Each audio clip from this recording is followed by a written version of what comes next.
Assalamualaikum warahmatullahi ta'ala wabarakatuh.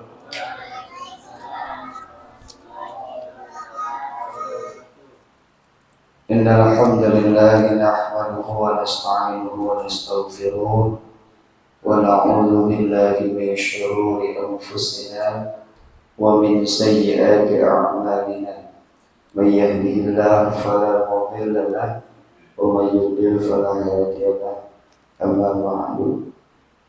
Qala Allah ta'ala fi kitabihil karim wa huwa asdaqul qa'ilin. A'udzu billahi as-sami'il 'alim minasy syaithanir rajim.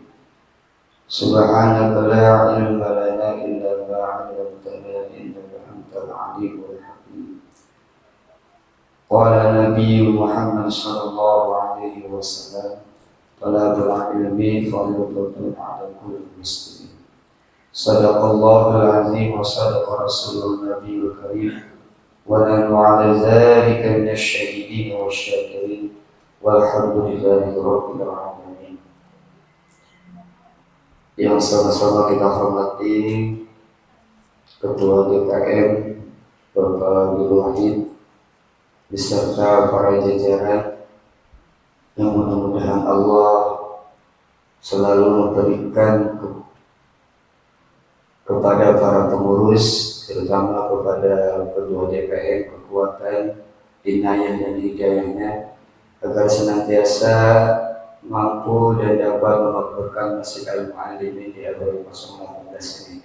Amin ya Allah ya Rabbal Alamin. Para jemaah hadirin rahimahullah, yang alhamdulillah pada kesempatan malam Ahad seperti biasanya kita di Masjid Al-Mu'allimin ini mengadakan kajian. Mudah-mudahan ini salah satu wasilah Allah memberikan keberkahan kepada lingkungan kita. Amin ya Allah ya Rabbal Alamin. Pada adik-adik, alhamdulillah yang sudah hadir, dan tolong ketika nanti sedang ngaji jangan ada yang mau ngobrol, ya, ikutin sampai selesai, tidak lari-larian. Karena masjid itu bukan tempat untuk bermain, tapi masjid itu adalah tempat untuk beribadah. Ya. Qala mu'allif rahimahumullah wa nafa'ana Allah bi ilmihi fid din wa dunya wal akhirah. Wa ila rabbil mustafa Muhammad sallallahu alaihi wasallam wa ala alihi wa sahbihi wa sallam.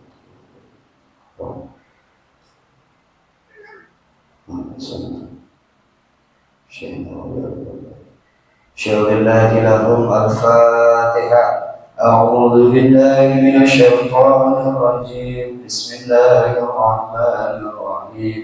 الحمد لله رب العالمين الرحمن الرحيم مالك يوم الدين إياك نعبد وإياك نستعين اهدنا الصراط المستقيم صراط الذين أنعمت عليهم غير المغضوب عليهم ولا الضالين. Amin. Bapak-bapak rahimakumullah, mari kita awali dengan rasa syukur kita kehadiran Allah Subhanahu wa taala, karena karunia-Nya lah kita masih bisa melangkahkan kedua kaki kita. Saya tadi sudah selesai melaksanakan sholat maghrib secara berjamaah, dilanjut dengan kajian malam Ahad. Kita bersyukur, minimal kita mengucapkan alhamdulillahirabbil alamin.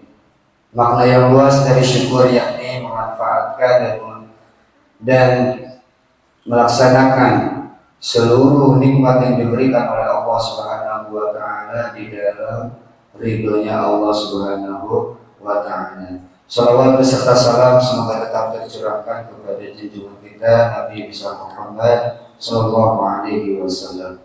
Mudah-mudahan kita semua yang hadir di majelis ini mendapatkan syafaatul uzma dari baginda Rasulullah sallallahu alaihi wasallam, terutama pada kesempatan ini kita berada di bulan Rabiul Awal, di mana-mana sudah diadakan peringatan Maulid Nabi. Insyaallah di Masjid Al-Mu'allimin sekitar bulan Oktober ya, bulan Oktober. Kita berdoa berharap pada Allah mudah-mudahan seluruh segenap panitia diberikan kemudahan oleh Allah Subhanahu wa taala sampai hari H-nya. Amin ya Allah ya rabbal alamin. Bapak-bapak, adik-adik rahimakumullah, kita lanjutkan kajian fikih. Kita pada malam hari ini insyaallah kita akan membahas bab tentang membaca atau syarat-syarat membaca suratul Fatihah. Di pertemuan bulan lalu kita sudah sama-sama mengkaji syarat-syarat takbiratul ihram. Saking pentingnya para ulama merinci agar kita tidak salah dalam beribadah, dengan tujuan kita memaksimalkan ibadah kepada Allah dalam rangka mengetahui syarat-syarat rukun-rukun agar, dan ini juga yang menjadi salah satu wasilah kita khusyuk di dalam sholat. Yang mudah-mudahan sholat kita semuanya diterima oleh Allah Subhanahu wa ta'ala. Tapi di dalam kitab fikih ini membahas tentang syariat, tentang tata cara bagaimana melaksanakan sholat dengan baik dan benar. Oleh karena itu kita berharap kita semua yang ada di sini selalu diberikan hidayah oleh Allah untuk senantiasa menuntut ilmu, terutama ilmu-ilmu yang sifatnya fardhu ain, yang kewajibannya mengikat kepada diri seorang muslim dan tidak bisa diwakili oleh orang lain. Salah satu contohnya ibadah yang paling besar ialah sholat. Ini tidak bisa diwakilkan kepada orang lain. Pada malam hari ini kita akan membahas rukun dalam sholat, yakni membaca suratul Fatihah. Bismillahirrahmanirrahim. Faslun, satu pasal. Syurutul Fatihati asyaratun. Syarat-syarat membaca suratul Fatihah itu ada 10. Pengarang kitab Kasyifatus Syajah As-Safinatun Najah menjelaskan bahwa ada 10 syarat yang harus dipenuhi oleh seseorang yang hendak membaca suratul Fatihah di dalam sholat. Di dalam sholat. Jika salah satu syaratnya tidak ada, maka dianggap membaca suratul Fatihahnya tidak sah. Dan itu bisa mengakibatkan bacaannya batal. Al-Imam An-Nawawi menjelaskan bal aksaru, bahkan lebih dari 10. Nanti akan dijelaskan. Ada lebih dari 10. Al-awwalu, yang pertama syarat membaca suratul Fatihah adalah al-tartibu, yakni yang pertama adalah tartib. Bian yatiya biha ala najmaha al-ma'ruf. Yang dimaksud dengan tartib ialah ya secara tertib sebagaimana yang sudah diajarkan oleh para ulama, sebagaimana mesti berurutan. Yang awal dibaca awal, yang akhir dibaca ayat pertama dibaca pertama, dan seterusnya. Berurutan tartib itu. Dan ini pengertian tartib sudah dijelaskan di bab-bab sebelumnya. Tidak boleh dibolak-balik ayat kedua dibaca pertama. maliki yaumiddin, bismillahirrahmanirrahim. Nggak boleh, harus bismillah terlebih dahulu sampai walau dolli 7 ayat. Harus berurutan, Itu syarat yang pertama. Wasani, dan adapun syarat yang kedua, syurutul fatihati al-muwalatu, yaitu muwalah, tului-tului. Apa tului-tului? Al-muwalah, apa ya tului-tului? Terus menerus, tidak boleh ada jeda di situ. Jadi harus ayat pertama langsung ke ayat kedua, langsung ketiga. Ayat pertama selesai berhenti apa gimana, terjeda oleh perbuatan yang lain, maka tidak. Al-Imam Nawawi menjelaskan bi alla yati ya bi fasilin. Jadi terus menerus fa in takhallala zikra ajnabi. Jadi tidak boleh terputus oleh yang lain, oleh bacaan yang lain. Hatta atau imma zikron, walaupun itu zikir. Ghairu muta'allaq, yang tidak ada sangkut pautnya dengan bacaan suratul atau di dalam sholat.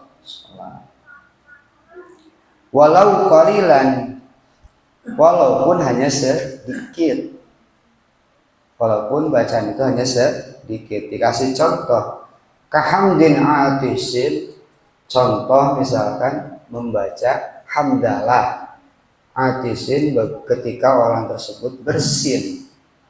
Contoh jadi imam nih Pak Dua. Bismillahirrahmanirrahim. Alhamdulillahi Rabbil Alamin. Haji. Alhamdulillah. Nah itu batal bacaannya. Apa? Terus sholatnya batal nggak? Ya lanjutin. Batal nggak ini? Yang jelas bacaannya batal.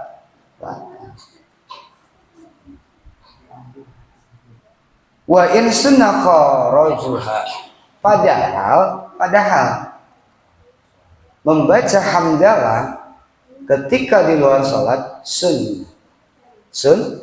dianjurkan oleh Nabi.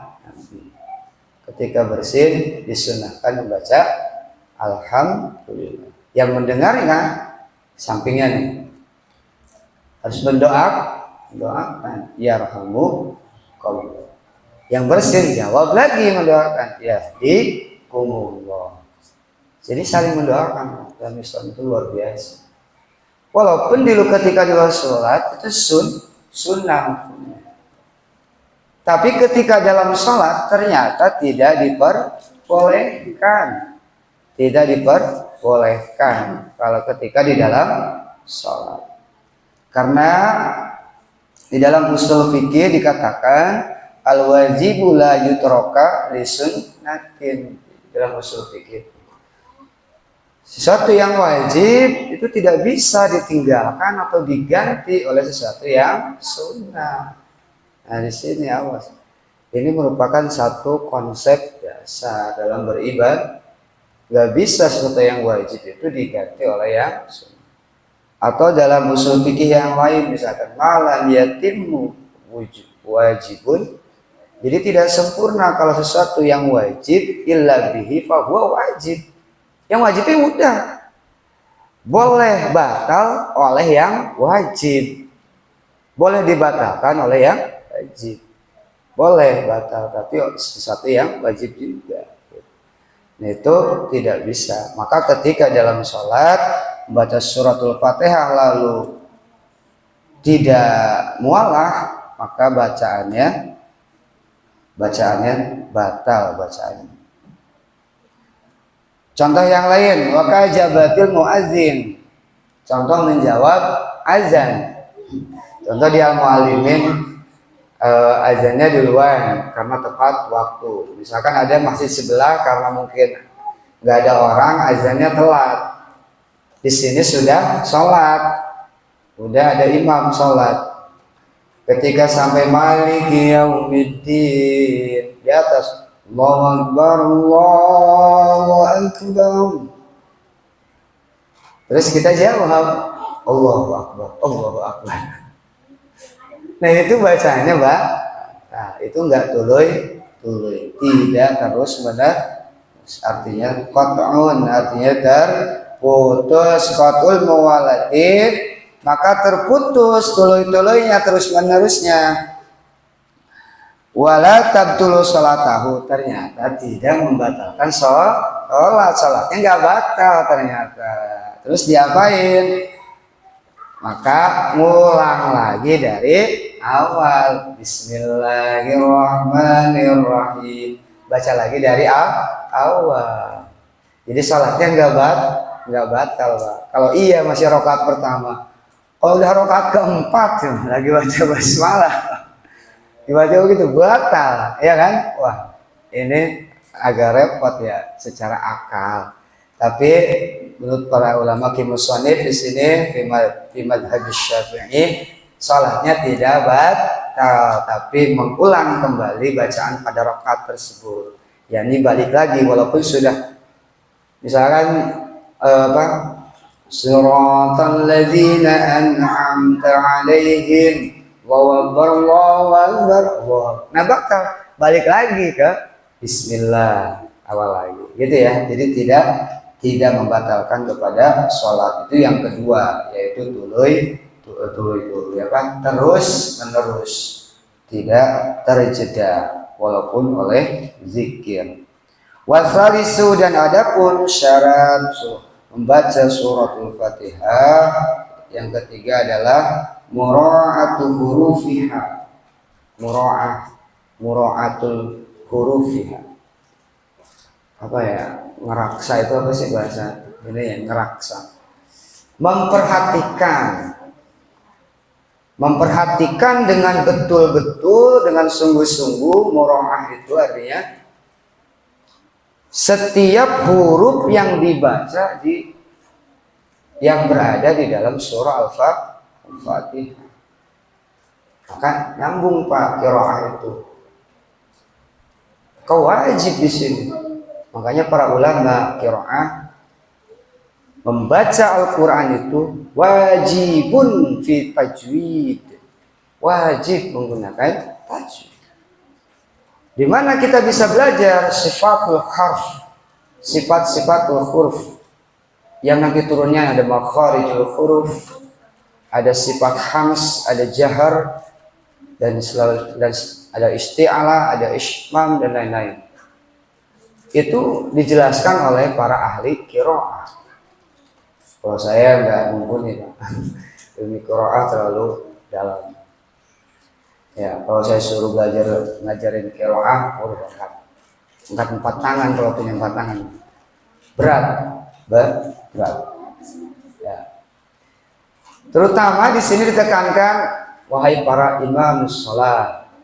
Di sini, ya, para imam sholat. Karena imam itu adalah diikuti oleh para makmum.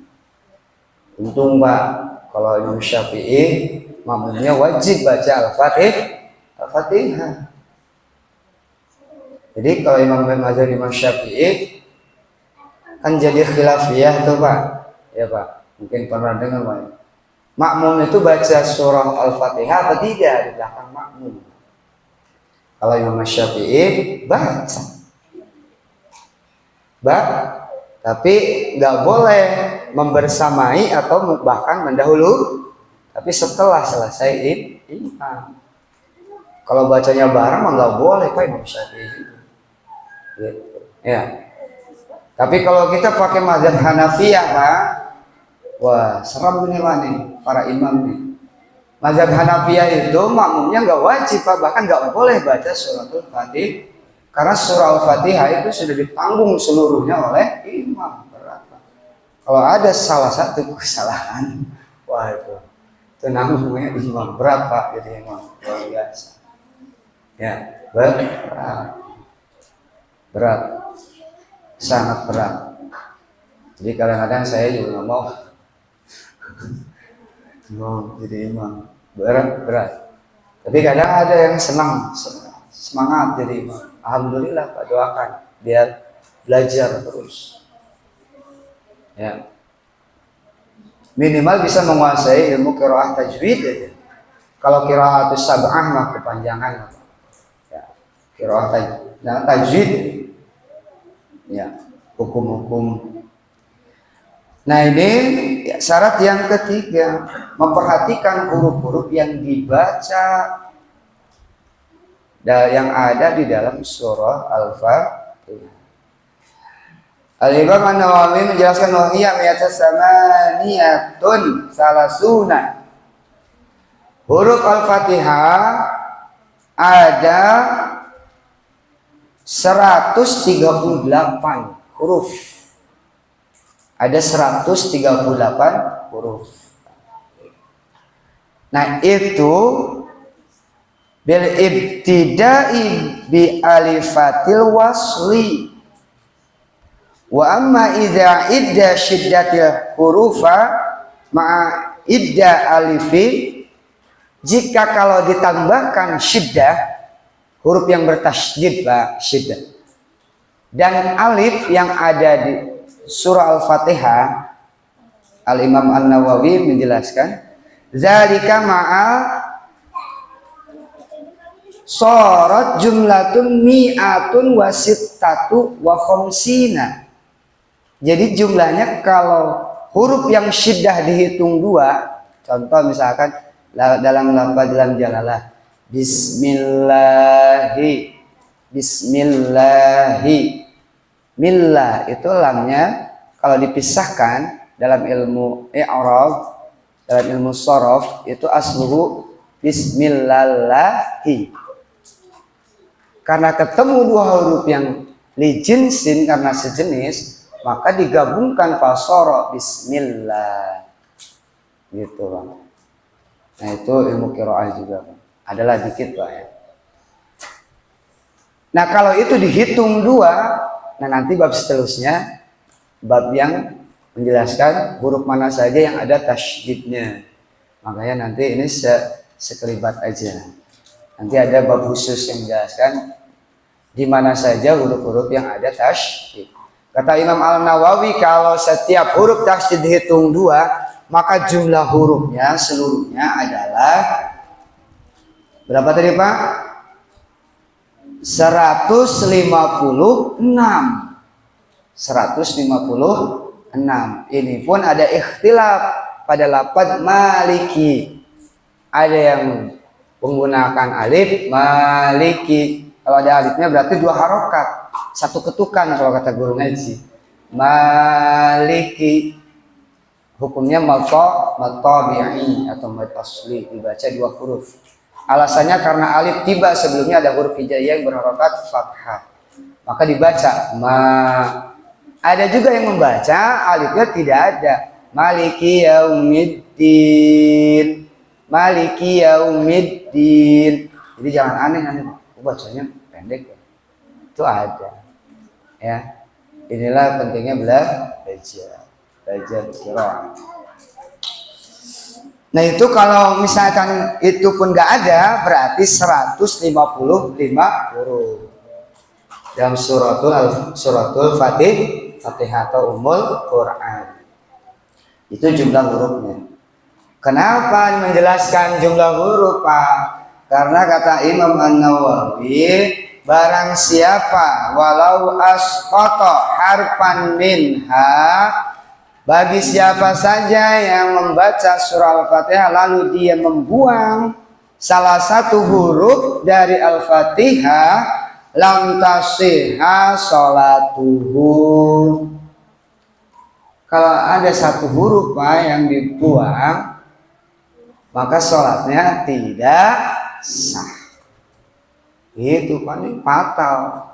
Ya, sekilas mah ya baca Al-Fatihah mah dari orok ya apa. Iya enggak? Begitu ya, Pak. Tapi ternyata luar biasa kalau kita sama-sama mengkaji. Sama, Pak, saya baru tahu ini, baru baca. Ya. Jadi Pernah nggak Pak dihitung tuh dari basmalah, dari bismillah, dari huruf ba sampai nun waladhdallin dibaca, dihitung huruf-hurufnya. Nggak pernah ya Pak ya? Sama saya Pak, belum pernah. Saya hitung tuh karena saya mau ngaji ini aja nih. Bener nggak sih ada 132 kalau alif dan huruf yang tasydidnya nggak dibaca atau nggak dihitung gitu. Ketika dihitung ditambahkan benar nggak 156 atau 155 gitu. Luar biasa nih Pak. Ya, nah. Ini juga saya alhamdulillah jadi tahu gitu. Udah lupa, udah lama. Di pelajaran sekolah mah nggak ada hitung. Padahal itu jadi dasar, karena siapa saja yang membuang salah satu huruf atau tidak membacanya satu huruf saja dari Al-Fatihah, maka Al-Fatihahnya tidak sah. Ketika Al-Fatihah tidak sah, salah satu rukun sholatnya tidak sah. Salah satu rukun di dalam sholat tidak dikerjakan, maka sholatnya tidak sah. Karena rukun itu ada secara garis besar ada dua, ada rukun qauliyah dan ada rukun fi'liyah. Kalau ruku, sujud itu fi'liyah, pekerjaan. Tapi kalau rukun qauliyah itu bacaan, seperti baca surah Al-Fatihah itu qauliyah, baca sholawat ya, ketika tasyahud itu rukun qauliyah. Itu yang ketiga. Itu yang ketiga. Warabi'u, dan adapun yang keempat, mura'atu tasydidatiha, yaitu memperhatikan dengan seksama, dengan sungguh-sungguh huruf-huruf yang bertasydid. Huruf-huruf yang bertasydid. Karena sesungguhnya ketika huruf yang bertasydid itu dibaca dua huruf Pak, lalu ada orang yang membaca suratul Fatihah di mana huruf tersebut ada tasydidnya, ketika tasydidnya tidak dibaca, sama artinya dengan qat'un minha, memutuskan atau tidak membaca salah satu huruf. Karena tasydid itu menunjukkan dua huruf. Ketika dia tidak dibaca tasydidnya, berarti dia membuang satu huruf. Balik lagi ke yang salah tadi yang ketiga, maka batal lam tasihal sholatuhu, tidak sah sholat. Gitu loh. Itu yang keempat. Qala Syekhul Islam fi Fathul Wahhab, berkata bahwa Syekhul Islam di dalam kitabnya Fathul Wahhab, di annaha hayatun lil hurufi al musyaddadatu fawajubuha syamilun li hayatiha. Jadi jika ada huruf yang bertasydid maka harus dibaca sebagaimana mestinya. Harus dibaca, tidak boleh dihilang. Mana Pak huruf-hurufnya? Misalkan Bismillah, Bismillah, Bismillah. Makanya beberapa metode dibacanya Bismillah, Bismillah. Jangan haknya jangan dibawa dulu. Kadang kita Bismillah, Bismillah, Bismillah, Bismillah. Karena kalau diwasal dilanjutkan, maka bukan Bismillah. Kalau Bismillah itu disukunkan, berhenti di situ. Tapi ketika diwasal Bismillahirrahmanirrahim, gitu Pak. Bismillah. Huruf yang kedua ra, ar-rahman, ar-rahmani, ar-rahman. Bismillahirrahmanirrahim. Nah, ra-nya dibaca nggak? Kalau nggak dibaca berarti syarat yang keempat tidak memenuhi. Ketika syarat ini tidak ada, maka membaca qiraatul Fatihahnya tidak sah, maka sholatnya tidak sah. Luar biasa Pak ya. Maka kita diminta untuk memperhatikan betul mana huruf-huruf yang bertasydid. Ya, huruf yang bertasydid. Itu yang keempat. Wal khamisu, dan adapun yang kelima, alla yasfuta saktatan tawilatan. Hendaknya tidak berhenti saktatan tawilatan, dengan berhenti dalam waktu yang lama. Tidak boleh berhenti dengan waktu yang lama. Ay mutlaqan bila uzrin. Al-Imam An-Nawawi memberikan penjelasan bahwa yang dimaksud yaskut saktatan tawilatan itu dia tidak berhenti. Allah yaskuta saktatan tawilatan itu yang dimaksud dengan tidak berhenti dengan pemberhentian yang lama, artinya dia tidak mutlak. Artinya mutlak itu dia menyengaja dengan jelas. Dia berhenti. Maaf. Dia berhenti. Bila uzrin dan tidak ada uzur, dia berhenti. Boleh berhenti siapa? Satu, jahlun, itu orang bodoh, orang yang belum belajar, kagak tahu. Kan orang bodoh mah bismillah, diam karena tidak tahu, belum belajar, masih jahlun, masih bodoh. Bismillahirrahmanirrahim, diam aja lama Pak, karena dia mengingat nih. Ya, orang jahlun, nggak tahu. Bahkan dia mengingat pun dia tidak ingat karena belum belajar. Boleh Pak. Siapa lagi yang boleh berhenti yang lama? Sahwin, yaitu orang yang lupa. Nisyanin, lalai. Nisyan, lalai. Iyaun, artinya orang gagap. Maaf, orang gagap. Orang orang gagap tuh Pak, tapi gagapnya yang tidak dibuat-buat. Memang penyakit gagap. Dia boleh berhenti lama untuk menetralisir atau menyiapkan kalimat atau ayat selanjutnya. Dia diam dulu. Lama dulu. Alhamdulillah. Dia boleh berhenti. Kalau orang gagap itu berhenti lama boleh. Tapi kalau orang yang normal itu selain yang 4 tadi, yang pertama bodoh, lupa, lalai, dan gagap, maka tidak diperbolehkan berhenti dalam waktu yang lama.